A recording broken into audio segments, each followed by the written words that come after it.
নমস্কার বন্ধুরা, অনুভব রান্নাঘরে সবাইকে স্বাগত জানাচ্ছি। আমার আজকের রেসিপি ভোগের খিচুড়ি। খুবই সহজ উপায় দেখিয়ে দেবো, একবার দেখলে কিন্তু বাচ্চারাও তৈরি করতে পারবেন। সামনেই সরস্বতী পূজা এসে গেল, এইভাবে কিন্তু ভোগের খিচুড়ি রান্না করে আপনারা মায়ের ভোগে দিতে পারেন। আর শুধু সরস্বতী পুজো না, যে কোনো পুজোতে কিন্তু এইভাবেই খিচুড়িটা রান্না করে নিতে পারেন। আসুন তাহলে দেখে নিন বন্ধুরা আমার আজকের এই রেসিপিটি। আশা করছি আপনাদের খুবই ভালো লাগবে। বন্ধুরা, ভোগের খিচুড়ি রান্না করার জন্য আমি শুরুতেই একটি কড়াই ভিতরে দিয়ে দেবো এই ছোট বাটিটা মেপে 1 বাটি মুগ ডাল। এখানে ওজন হিসেবে 150 গ্রাম মুগ ডাল আছে। এবার মিডিয়াম লো ফ্লেমে এই ডালটাকে এইভাবে অনবরত নেড়েচেড়ে আমি খুব সুন্দর করে ভেজে নেব। ডালটাকে কিন্তু কম আঁচেই একটু আস্তে আস্তে ধীরে সুস্থে ভেজে নিতে হবে। এটা যদি খুব বেশি আঁচ দিয়ে আপনারা ভাজতে যান তাহলে ডালের উপরটাকে কিন্তু খুব বেশি পুড়ে লাল লাল হয়ে যাবে আর ভিতরটা কিন্তু ঠিকঠাকভাবে ভাজা হবে না। প্রায় 4 থেকে 5 মিনিটের মতো সময় নিয়ে আমি ডালটাকে খুব সুন্দর একেবারে সোনালি বর্ণ করে ভেজে নিয়েছি। আর এবার আমি গ্যাসের ফ্লেমটাকে অফ করে দেব। আর তারপরে এই ডালের ভিতরে আমি দিয়ে দেব ঠান্ডা জল।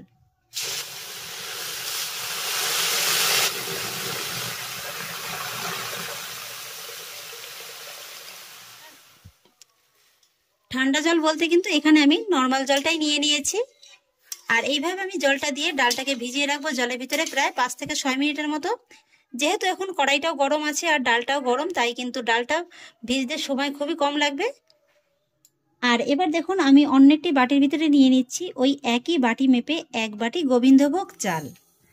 এখানে কিন্তু বন্ধুরা আপনারা চাল আর ডালের পরিমাপটা সমান সমান রাখবেন, তাহলে খিচুড়িটা খেতে খুবই ভালো লাগবে। আর চেষ্টা করবেন এই ধরনের একটু গোবিন্দভোগ চালটা নেওয়ার, তাহলে কিন্তু খিচুড়িটা খেতে খুবই সুন্দর লাগবে। এবার আমি চালের ভিতরে একটু জল দিয়ে চালটাকে একবার ভালো করে ধুয়ে নেব। এটাকে খুব বেশি চেপে চেপে ধুয়ে নেওয়ার প্রয়োজন নেই, এইভাবে একটু আলতো হাতে রগড়ে ধুয়ে নিলেই হয়ে যাবে। আর চালটাকে ধুয়ে এইভাবে জলের ভিতরে ভিজিয়ে রাখার কোনো প্রয়োজন নেই, জাস্ট জলটাকে একটু ফেলে দিলেই কিন্তু হয়ে যাবে।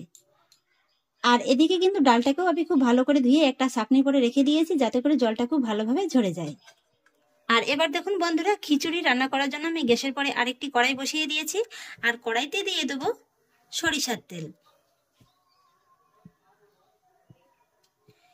এখানে আমি 3 টেবিল চামচের মতো সরিষার তেলটা দিয়ে দিলাম।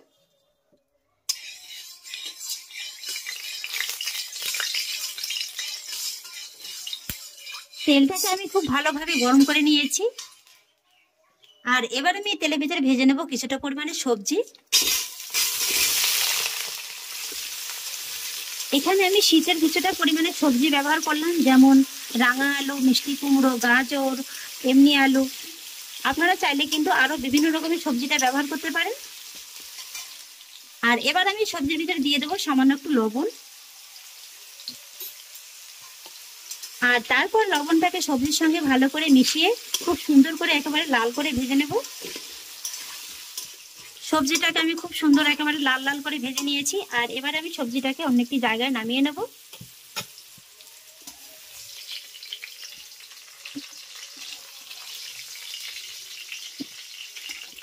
আর তারপর আমি এই একই তেলের ভিতরে অ্যাড করব আবারও 2 টেবিল চামচের মতো সরিষার তেল।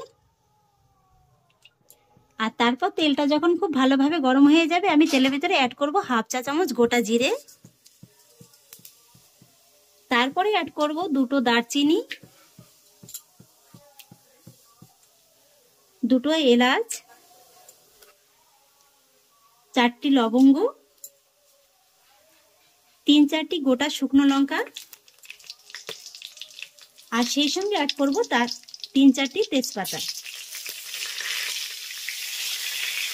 এবার লো ফ্লেমে এই ফোড়নগুলোকে আমি খুব সুন্দর করে ভেজে নেব। ফোড়নগুলো দেখুন খুব সুন্দর করে ভাজা হয়ে গেছে, সুন্দর একটা মিষ্টি গন্ধ বেরিয়েছে। আর লঙ্কাটা দেখুন খুব সুন্দরভাবে একেবারে কিন্তু ভাজা হয়ে গেছে। আর ঠিক এই পর্যায়ে আমি এর ভিতরে অ্যাড করব মিডিয়াম সাইজের 3টি পাকা টমেটো আর 4টি কাঁচা লঙ্কা পেস্ট। মিক্সচারের জারটা দিয়ে সামান্য একটু জল দিয়ে দেব।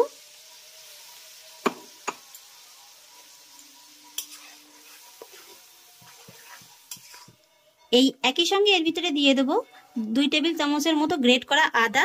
আদাটাকে আমি এইভাবে একটু জলের ভিতরে ভিজিয়ে রেখেছিলাম। সেই সঙ্গে দিয়ে দেব 1/2 টেবিল চামচ হলুদ গুঁড়ো, 1 টেবিল চামচ লাল লঙ্কার গুঁড়ো, আর দিয়ে দেবো 1 টেবিল চামচ ধনে গুঁড়ো, সেই সঙ্গে দিয়ে দেবো 1/2 টেবিল চামচ জিরে গুঁড়ো, আর এই একই সঙ্গে দিয়ে দেবো স্বাদ অনুযায়ী লবণটা। এবার আমি সমস্ত মশলার উপকরণগুলোকে এইভাবে নেড়েচেড়ে খুব ভালো করে কষিয়ে নেব। তবে কষিয়ে নেওয়ার সময় কিন্তু গ্যাসের ফ্লেমটাকে অবশ্যই মিডিয়াম লোতে রেখে কষিয়ে নেবেন, তা না হলে কি হবে, এর ভিতরে যেহেতু টমেটোটা দেওয়া আছে, টমেটোটা দেওয়ার কারণে কিন্তু খুব বেশি ছিটকাবে আর কষানোটাও কিন্তু খুব ভালো হবে না। একটু সময় নিয়ে কম আছে মশলাটাকে খুব ভালো করে কষিয়ে নিতে হবে।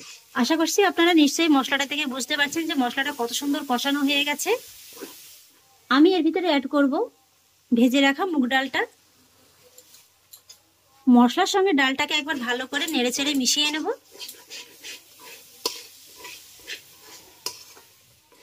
আর এবার বন্ধুরা আমি আপনাদের একটা সিক্রেট টিপস বলে দিচ্ছি, এটা দিলে কিন্তু খেতে খুবই ভালো লাগবে। সেই জন্য দেখুন এখানে আমি নিয়েছি 1/2 টেবিল চামচ ঘি। ঘিটাকে আমি ডালের ভিতরে দিয়ে দেবো। আমি যদিও পরে ঘিটা ব্যবহার করব আবারও, তবু এই সময় যদি ডালের ভিতরে হালকা করে একটু ঘি দেওয়া হয় না, তাহলে কিন্তু ডালের ভিতরে ঘিটা খুব ভালোভাবে একেবারে ঢুকে যাবে, আর সেই সঙ্গে কিন্তু খিচুড়িটার খেতেও খুব ভালো লাগবে, আর আলাদা একটা কিন্তু ঘিয়ের ফ্লেভার পাবেন। ঘিটাকেও আমি ডালের সঙ্গে খুব ভালো করে মিশিয়ে দিয়েছি। আর তারপর এইভাবে মুগ ডালটাকে আমি মশলার সঙ্গে এই 3 থেকে 4 মিনিটের মতো একটু লো ফ্লেমে কষিয়ে নেব। 3 থেকে 4 মিনিট বাদে এবার আমি এর ভিতরে অ্যাড করব গরম জল। বন্ধুরা আপনারা কিন্তু অবশ্যই খিচুড়িতে গরম জলটা ব্যবহার করার চেষ্টা করবেন। আর আমি এখানে একবারেই জলটা দিয়ে দিচ্ছি। আমি এখানে যেহেতু 150 করে 300 গ্রাম চাল আর ডালটা নিয়েছি, তাই এখানে আমি 1.5 লিটারের মতো জলটা ব্যবহার করব। জলটাকে আমি একবারেই দিয়ে দিয়েছি। আর এবার গ্যাসের ফ্লেমটাকে মিডিয়াম হাইতে রেখে আমি এই ডালটাকে ততক্ষণে ফুটিয়ে নেব যতক্ষণ না পর্যন্ত ডালটা আধ ভাঙা হয়ে ফুটে যাচ্ছে। এই যে দেখুন বন্ধুরা, ডালটাকে কিন্তু আমি হাফ ভাঙা করে সেদ্ধ করে নিয়েছি। এই যে দেখুন, ডালটাকে কিন্তু ঠিক এরকমই সেদ্ধ করে নিতে হবে। দেখলে মনে হবে যেন চেয়ে চেয়ে আছে, অথচ দেখুন চাপ দেওয়ার সঙ্গে সঙ্গে কিন্তু এইভাবে ভেঙে যাচ্ছে। ঠিক এইভাবেই কিন্তু ডালটাকে সেদ্ধ করে নিতে হবে। আর এবার আমি এই ডালের ভিতরে দিয়ে দেবো ধুয়ে রাখা গোবিন্দভোগ চালটা।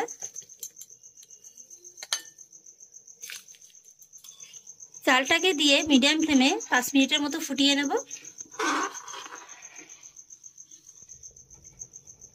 ফিরে এলাম 5 মিনিট বাদে। একবার ভালো করে নেড়েচেড়ে নেব। আর তারপর আমি এর ভিতরে অ্যাড করব ভেজে রাখা সবজিগুলো, আর সেই সঙ্গে অ্যাড করব কিছুটা পরিমাণে মটরশুঁটি। এই মটরশুঁটিটাকে আমি গরম জলের ভিতরে 5 মিনিটের মতো ভিজিয়ে রেখেছিলাম। এতে করে কি হয়, মটরশুঁটিটা যদি আপনি গরম জলের ভিতরে ভিজিয়ে রাখেন 5 মিনিটের মতো, তাতে কিন্তু আর মটরশুঁটিটা খিচুড়িতে দেওয়ার পরে আর চুপসে যায় না। সবজিটাও আমি খিচুড়ির সঙ্গে ভালো করে একবার নেড়েচেড়ে মিশিয়ে নেব। আর তারপর মিডিয়াম লো ফ্লেমে এই খিচুড়িটাকে আমি আরও 10 মিনিটের মতো ফুটিয়ে নেব। তবে এই 10 মিনিটের মধ্যে কিন্তু খিচুড়িটাকে মাঝে মাঝে এইভাবে একবার নেড়েচেড়ে দেবেন। যেহেতু খিচুড়িটা এখন ঘন দিকে যাচ্ছে, তাই এইভাবে যদি একটু নেড়েচেড়ে না দেওয়া হয় তাহলে কিন্তু নিচ থেকে আবার ধরে যাবে। আর এই সময়টাতে কিন্তু আপনারা লবণটাকে চেক করে নেবেন, যদি কম মনে হয় দিয়ে দেবেন। আর খিচুড়িটা রান্না করার সময় যদি এই সময় দেখেন যে একটু ঘন হয়ে গেছে, এই সময় কিন্তু আরেকটু ফুটন্ত গরম জল দিয়ে খিচুড়িটাকে পাতলা করে নিতে পারেন। তবে জলটা দিলে কিন্তু ঠিক এই সময়টাতেই দিয়ে দিতে হবে। ফিরে এলাম 10 মিনিট বাদে। এই যে দেখুন বন্ধুরা, আমার খিচুড়িটা কিন্তু প্রায় কমপ্লিট। এর টেক্সচারটা কিন্তু খুব সুন্দরভাবে একেবারে চলে এসেছে। এই যে দেখুন, আর ঠিক এই পর্যায়ে গ্যাসের ফ্লেমটাকে একেবারে লোয়ে রেখে আমি ওভেনের অন্য বার্নারে চলে এলাম। আর এই বার্নারে আমি দেখুন একটি তরকা প্যানের পরে দিয়ে দিয়েছি 2 টেবিল চামচ সরিষার তেল। আর সেই সঙ্গে এই তেলের ভিতরে অ্যাড করব 1 টেবিল চামচ ঘি। এইভাবে যদি শেষের দিকে এই তরকাটা দিয়ে আপনারা খিচুড়িটা রান্না করেন, খিচুড়িটা খেতে কিন্তু খুবই ভালো লাগে। এবার তেল আর ঘিটাকে আমি প্রথমে খুব ভালো করে একবার গরম করে নেব। তেল আর ঘিটা খুব ভালোভাবে গরম হয়ে গিয়েছে। এবার আমি গ্যাসের ফ্লেমটাকে অফ করে দিয়েছি। আর তারপর আমি এর ভিতরে অ্যাড করব 1 টেবিল চামচ কাশ্মীরি লঙ্কার গুঁড়ো, আর সেই সঙ্গে অ্যাড করব কিছুটা কাজু আর কিশমিশ। এবার কাজু আর কিশমিশটাকে আমি তেলের সঙ্গে একবার ভালো করে নেড়েচেড়ে এই 1 মিনিটের মতো একটু ভেজে নেব। কাজু আর কিশমিশটাকে আমি 1 মিনিটের মতো ভেজে নিয়েছি। এখানে আপনারা কাজু আর কিশমিশটাকে এমনিতেও দিতে পারেন, তবে এইভাবে যদি একটু ঘিয়ের সঙ্গে আলাদা করে ভেজে দেন তাহলে কিন্তু খেতে খুবই ভালো লাগে। এবার আমি এই তরকাটা এই খিচুড়ির পরে এইভাবে ঢেলে দেব, আর তারপর গ্যাসের ফ্লেমটাকে হাইতে রেখে এই তরকাটাকে একবার খিচুড়ির সঙ্গে ভালো করে মিশিয়ে নেব। আর এবার সবশেষে আমি এর ভিতরে অ্যাড করব 1 চা চামচ গরম মশলা গুঁড়ো আর 1.5 চা চামচ চিনি।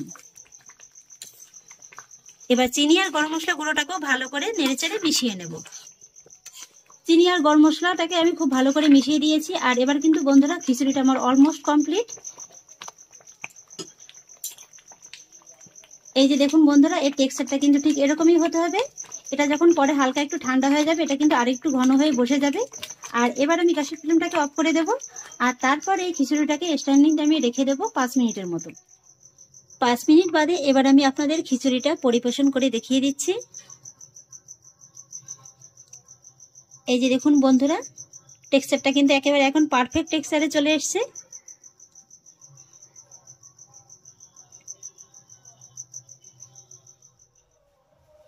এই যে বন্ধুরা, ভোগের খিচুড়িটা আমি আলুর দম আর বেগুন ভাজা দিয়ে পরিবেশন করে নিয়েছি। তাহলে কেমন লাগলো বন্ধুরা আমার আজকের এই ভোগের খিচুড়ি রেসিপিটি? আশা করছি আপনাদের খুবই ভালো লেগেছে। যদি ভালো লেগে থাকে তাহলে আমাকে অবশ্যই একটা লাইক এবং কমেন্ট করবেন, সেই সঙ্গে বন্ধুদের সঙ্গে শেয়ার করবেন। আর প্লিজ বন্ধুরা, যদি আমার পরিবারের নতুন সদস্য হয়ে থাকেন তাহলে একটা সাবস্ক্রাইব করে পাশে থাকা বেল আইকনটি প্রেস করে দেবেন। ফিরে আসছি পরের অন্য কোনো নতুন রেসিপি নিয়ে। সবাই ভালো থাকুন, সুস্থ থাকুন, ধন্যবাদ।